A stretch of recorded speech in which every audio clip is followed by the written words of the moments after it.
questions. Let's get started, Joe, please. Well, I'm going to stand for this one since we're going to be engaging with the crowd or with the audience. I'm going to kind of go back and forth. We're going to do about 4 questions because I think everybody wants to go home and everybody has work. So let's try to make this as quick as possible. So she was raising her hand and she's younger, so can I just ask her the question first? Are you sure? Okay, so let's start with the sisters. Okay, we go. His brothers and sisters, come sit down, inshallah. We're going to start asking questions. Bismillah, sit down, inshallah. Honor us.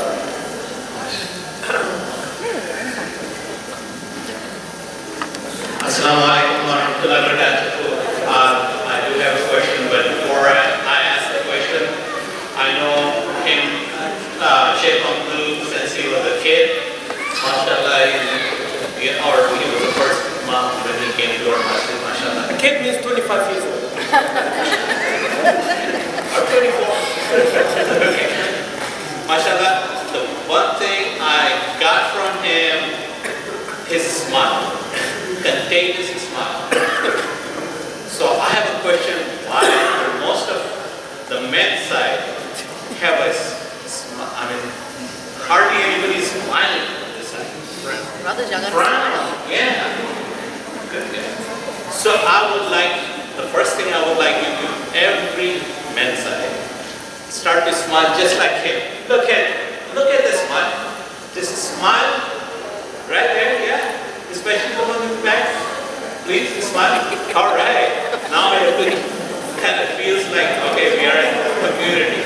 MashaAllah. Another thing, I have a question. I myself never witnessed my parents, my grandparents, or any of my relatives having any kind of issues, mostly like marital issues or anything like that. Why is that we are having these issues here in this community and younger group? That's my question. And keep on smiling. Okay, so I'm going to give that question to somebody that I do want to just throw something in there. We do live in a totally different time, as well as a lot of times back then, parents didn't tell kids what was going on. It's just a totally different generation that we're working with. I'm going to give this to Dr. Hamba. So one of the things as a culture is we confuse suppression with being okay. And in a lot of cultures that I've seen is not talking about things or not just, the root of mental health issues is nervous system dysregulation. That's a fancy word for basically we are disconnected from our bodies and from our emotions. And maybe what you witnessed is a lot of suppression that was never low out. But what's happening is it's intergenerational. It's catching up because what has not been healed from generation to generation is being passed on. And a lot of the people that I work with, I'm always working with them, that when I sit and meet with them, I say, I'm not just looking at you who you are today. We are literally, most of us, children walking around in adult bodies because we've never learned how to manage our nervous system. We've never learned how to actually express our emotions. Culturally, we're told boys don't cry, so suppress. Be strong, tough it up. So we have never actually learned how to actually emotionally regulate ourselves, how to actually talk about feelings. Emotions are seen as a bad thing. And here's the thing, in our brain, there's one switch. When you shut off the negative emotions, you also shut off the good emotions. So we actually need to get more comfortable with understanding emotions and normalizing it's okay to cry. It's okay to be upset. It's okay to get mad. Even it's okay to get angry. It's what happens, what you do with those emotions becomes the problem. So I'm not sure if the direct answer to the question is that what we're seeing a lot of intergenerational trauma that is carried on, and we don't understand enough about the nervous system to actually understand, but there is a lot of confusion with suppression as being more okay, and that often leads to actually, the hardest people to work with are the people that don't feel anything. Because when there's emotion, you can actually work with that, but when there's no emotion, they're just numb, they're completely disconnected. And they're the more challenging because you have to provoke the emotions to actually see where the wound is. Thank you so much, Dr. Gonzalez. I'm going to go ahead and let the sisters have a question. I know you have your hand raised. Go ahead and ask your question. Okay, my first question is from Jazakallah khair for all of the panelists, for all of your advice and all of your tips. Inshallah, I'll spread around that word. My question is, how can you tell that mental illness becomes genetic? And what are some signs that you can say mental illness comes from like a stress environment? Yeah, what are some resources and how do we tell if it's genetic or if it's not genetic? So I'm going to give that to Dr. Arif. Do you have a mic? Okay, so, any of us, given a stress, can reach our breaking point. And if that happens, then we can become depressed, we can become psychotic, anything can happen to any of us. So, normal, that's what I say, normal is kind of not clear. Okay. Having said that, when you put too much stress on someone, ultimately they'll break down. Now, when that happens, a lot of times it's dictated by your own life circumstances, your background, what you came up with, how you were raised and all that, environment that you were in. But then also genetics come into play. So if there is a genetic loading, basically you're carrying the gene that causes certain illness, right? So if you have that gene, and because of the stress, the gene gets turned on. It's a switch, almost like you can imagine. Once it gets turned on, then it takes a life of its own. Be it bipolar disorder, be it depression, be it schizophrenia, psychosis. There are so many people who are so stable forever, till something bad happens in their life and things start happening at that point in time. There's certain illnesses like when I take history from a person, I ask them if there's their family, their siblings, their grandparents, anybody who has mental illness. Because sometimes it can skip the generation and then show up again. Right? And then substance abuse is a big, huge factor that has become very common nowadays. We should keep that in mind because that can also trigger. At the end of the day, we are a bunch of chemicals that let's put together very, very well. It's amazing that we actually live together as long as we do, given all the kind of things that are trying to kill us since our birth, even before. Okay? So genetics, once we can tell, like at least right now, we don't know for sure. We are moving in that direction where you will be able to actually do genetic testing and see what somebody is predisposed to. They can develop that disorder, right? But we don't know for sure yet. And then the question is, do you want to know? Because that will raise the insurance, right? Or somebody may not want to insure you because you could develop certain disorders, right? So, and there's no guarantee that you will have that disorder. You just are genetically predisposed to that. I hope I answered. Yes, that was a great. Yeah. So One of the things is something called, a fancy word, epigenetics. And what they're finding now that it doesn't change the actual structure of the DNA, but what they're finding is that your environment can actually significantly influence your behavior. So, we need to get, because I'm very, very prone to getting us all to be responsible and not blame. We're a culture of blame. Blame our genes, blame our history, constantly, my mom was depressed, my dad, there's merit to that, but the good news, I found it fascinating when I was reading about epigenetics because you don't have to be a victim to your genes if you understand that your environment can actually influence you in a different way. Now I have to call. Exactly. I'll quote two verses from the Quran and then I'll tell you exactly what does that mean from an Islamic perspective. So inshallah you leave with something tangible to reflect on. Allah Azza wa Jal, when we describe al-muttaqeen, those who are pious and righteous, He said, وَالْكَاظِمِينَ الْغَيْظَ وَالْعَافِينَ عَنِ النَّاسِ. Allah يحب المحسنين. Those who suppress their anger. But not only suppress their anger, take an action of forgiving people. So you suppress anger without an action, it is going to grow. It's going to create a problem. That's what Muhammad was saying. Suppression is not good. So you suppress the anger, but you forgive. That means you have to know who you are and what happened, and you have a higher value, the deen of Allah, Jannah, all these things. Then you are able to forgive people and overcome the reason that made you angry. You see?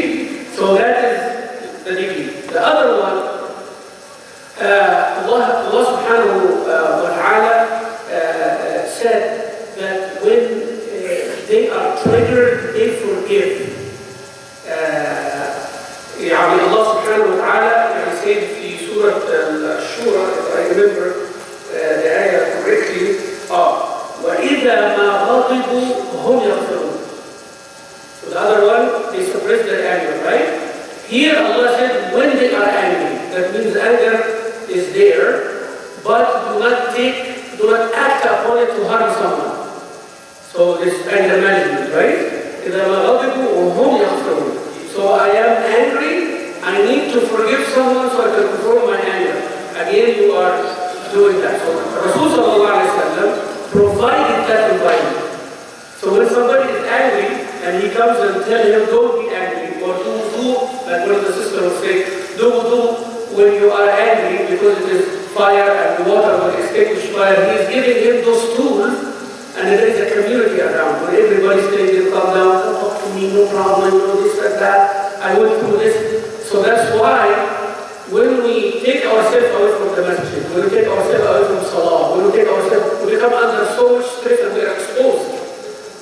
That is why you need that community and that environment so you avoid all these problems whether they are genetic or not.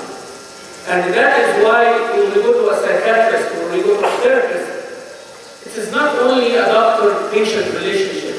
Consider him a member of that community, that support system.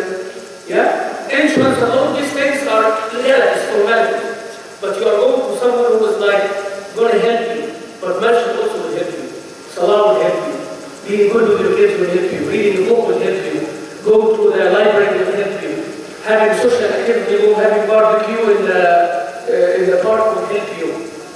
You know, so all of these things are together. So please do not isolate, a sick person, treatment, and we forget our role as a community. And smile as I'm smiling. One night last week, someone comes to the masjid and he said, I want to see your smile. That's it. I said, but you come from Salah, But subhanAllah, sometimes people need somebody to talk to. That's all. They need somebody to talk to. So Jazakumullah khairan, I need to come into that. That was so beautifully said, how spirituality and mental health go hand in hand. Okay, who's the next person? Jazakumullah khair for taking this initiative. Actually, it's so much needed for educating us. Hopefully we can remove the stigma. But my question is, what about the massages? What is the massages role in this? We have Quran class, we have Islamic studies class, but this is, I feel like it's also important to have. We need some professional help that would come in and see what's going on in the community. So we're going to give that to Imam too. All right. So inshallah, IGH and I can speak on behalf of the organization that I've gone through and I'm proud that I've gone through, inshallah, came a long way.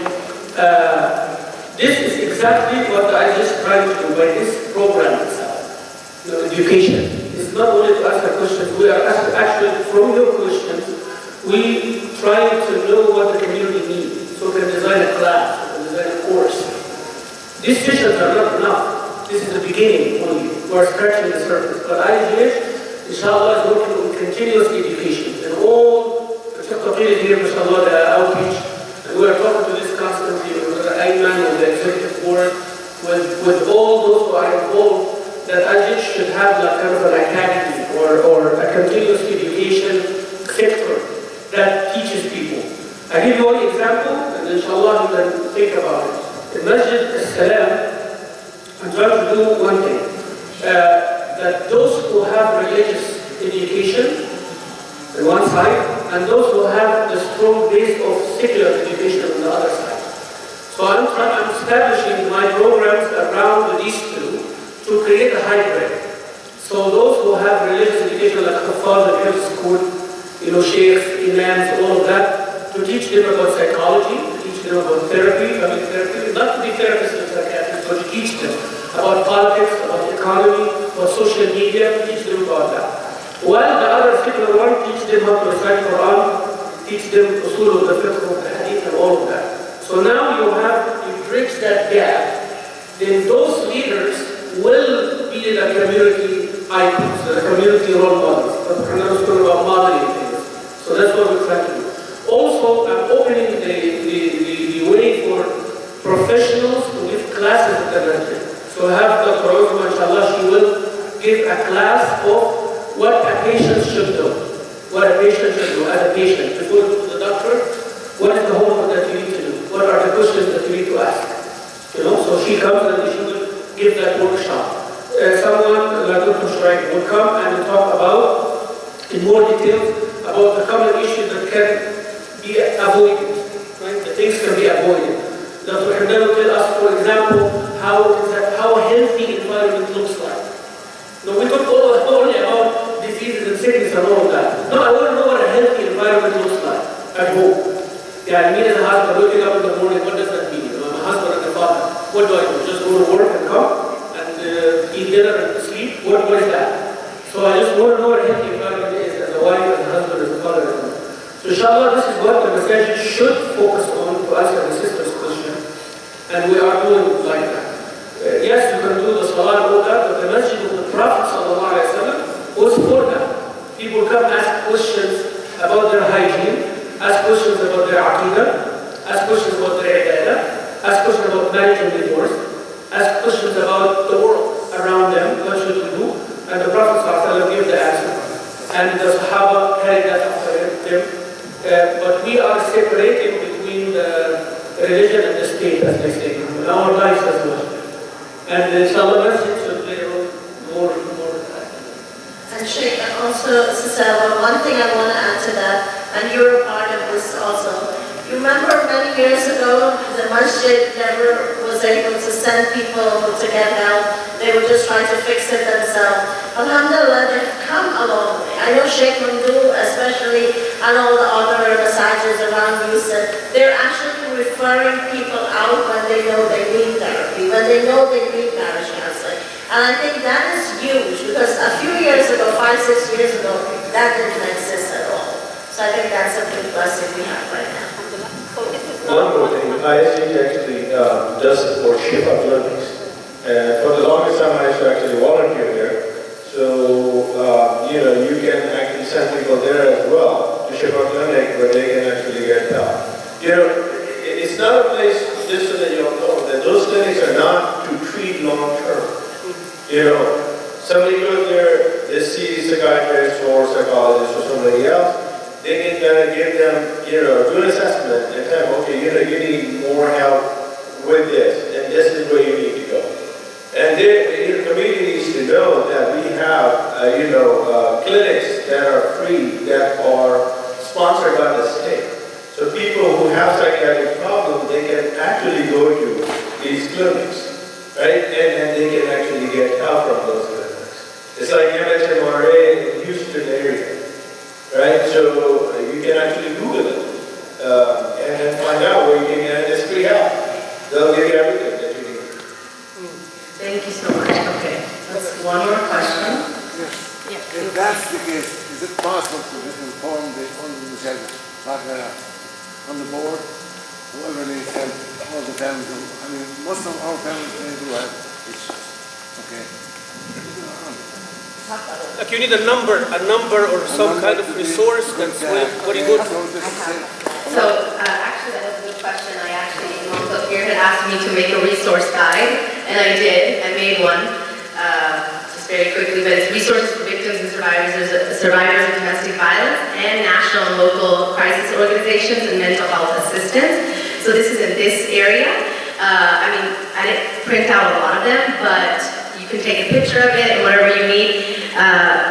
Also adding on to what Dr. Shoaib said, we have this assumption that massages and organizations can solve all the problems. We're here, masjids are here, ISGH is here, but it does go back to family as well, community as well.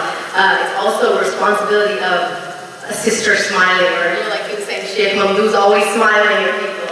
These are types of things we have to be responsible congregants of the masjid as well. We can send them out to mental health facilities or Shifa Clinic or Anisa Hope Center or Daya, but there's only so much that these organizations can do. And that's why we're here, to be resources, but the community is the one who takes care of individual as well. So I wanted to add that on. But anybody else have any questions? Yeah.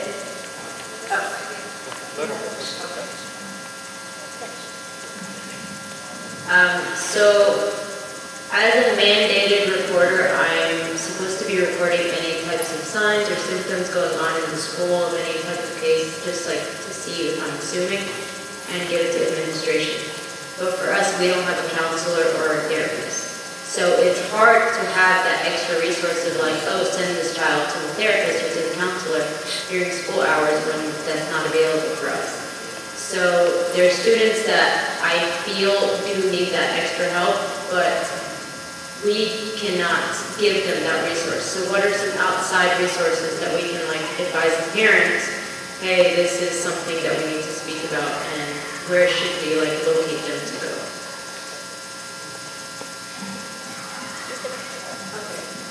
Okay, so mandated reporting, that is for teachers as well and administrators. So we have to make sure that if you feel like a child is in danger or something is going on at the home, you do need to report it to the authorities. You need to report it to CPS because, yeah, therapists, a lot of times what happens is you'll send them to a therapist and the therapist is going to have to report it as well because the therapists are mandated reporters. But that first, the teacher has to do that or the administration has to do that. Because you can't just send them to a therapist or to an organization and expect them to do it because you are also a mandated reporter. So it's the entire, like I was saying, the entire community. So that doesn't take away from the responsibility of the teachers or administrators. Because if you feel like a child is being hurt, you have to do that. And yes, there are resources, I'm going to get this out to y'all. Reach out to organizations, but first always report abuse if you think that something's happened to a child because that's something that we are all mandated to do. But anybody else? Yeah, and a lot of schools do call us for help. I know Everest Academy has. They've reached out to me as well. They do call us, and we do, Masjid Sabri and Everest Academy, they do get counselors to come in and do groups.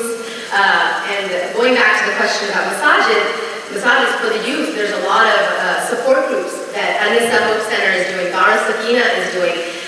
So many different organizations that are trying to be out there in the community. And mashallah, we are in the greater Houston area. There are a lot of resources. And a lot of times, even if you don't have that resource guide, the internet, I mean, if you go on Psychology Today, you will find a lot of Muslim therapists out there. You will find a lot of Muslim psychiatrists out there. That's why I'm saying it's about community. If you feel like some child or some woman or some man is being abused, you need to go make that first step. Don't put it on somebody else. Don't say, well, that person or that organization, they should have done it. You have a responsibility as well. We all do, individuals. Yes. Okay, this is the last question. One of the things that I realized is the authority figure. The authority figure has an entitlement, like Iblis. And this is my wife. I do what I want. I love her so much. I take care of her. I buy the food. I clothe her. So what do you have to say to me? You see what I'm saying? And we have a high rate in the police system and anything in that. Oh, I run 100 people.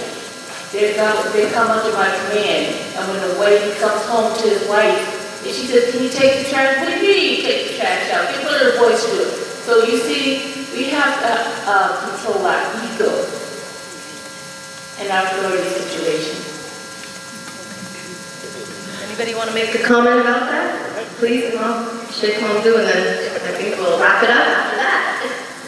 Yeah, well, it's very common to confuse authority with power, you know? Like when you have authority, are you claiming that authority for yourself or somebody gave it to you, right? So if, the administration gave you authority to do certain things, you're going to have the power to do it or not. So is Allah giving you authority? What does that authority mean? So basically, having authority is not a bad thing, and having power is not a bad thing. But when you abuse the authority and abuse the power, that's a bad thing. And you are talking about a person who's abusing the authority, right? So a husband having authority, then when his wife's tired, he is going to be nice, and he's going to take the trash out, and he's going to do all these things. And we even hear وكان النبي صلى الله عليه وسلم يصرف نعله وخدمة أهله. النبي صلى الله عليه وسلم يثبت به the service of his family, and he's an authority figure. So being an authority figure is not a bad thing. Actually, you are serving the family when you are an authority figure. You are responsible for the family. يا أيها الذين آمنوا قوا أنفسكم وأهليكم نارا. That's authority. Allah gave me authority to save my family and myself from fire of hell. But if I abuse that and I say you are my servant, you sit under my feet, that's bad now, right? So we are talking about the abuse of authority. That's entitlement. That's right. So that's exactly, you have to separate the two. We are talking about the negative example of having authority. But when Allah Azza wa Jalla gave a man authority over his family, that's completely different from how people act in our life. But and Allah gave the woman authority. Rasul Sallallahu Alaihi Wasallam said, فَالرَّجُلُ رَاعٍ فِي أَهْلِ بَيْتِهِ وَمَسْئُولٌ عَنْ رَعِيَّتِهِ. And the person is a shepherd. That's authority. Shepherd means you are the one who's going to take care of them, direct them where they go. And you will be asked about that. وَالْمَرْأَةُ رَاعِيَّةٌ فِي مَالِ زَوْجِهَا وَمَسْئُولٌ عَنْ رَعِيَّتِهَا. And the woman is having authority over her household also, she will be asked about it. فَكُلُّكُمْ رَاعٍ وَكُلُّكُمْ مَسْئُولٌ عَنْ رَعِيَّتِهِ. Each one of you, Allah gives authority over someone else, to help them, to serve them, to see through their well-being. Now, if that is not the result, you are abusing the authority. That's my comment. I want to say. Thank you so much. That was an excellent response. Assalamu alaikum. I'm not going to let you go that quick. I do have a few questions, however, I'm going to save those for another time because otherwise we'll be here for a bunch of prayers.